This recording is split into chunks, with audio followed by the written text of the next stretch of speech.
Welcome to the Banker lamp. Please enjoy the video. You start by powering off the Switch 2 and removing the Joy-Cons to avoid accidental input.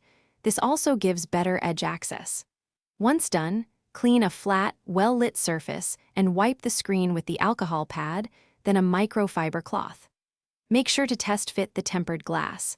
Hold it above the display and align cutouts and edges without peeling the backing. This preview prevents misalignment and helps you choose which edge to anchor first when you actually apply the protector.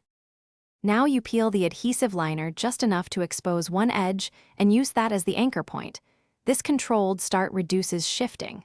Lower the glass slowly from the anchored side while looking for alignment.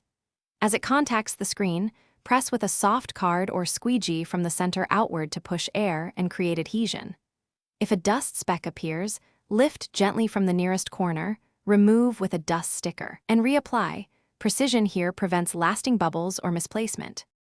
Finish by pressing along all edges to ensure the adhesive bonds evenly. A firm fingertip run followed by a microfiber wipe clears smudges. Once done, inspect the entire surface at an angle to reveal trapped bubbles. Most small bubbles disappear within 24 hours, but you can gently use the card to nudge persistent ones toward the edge. If you see a stubborn dust particle, or the protector won't lay flat, lift from a corner, reapply dust removal, and reposition.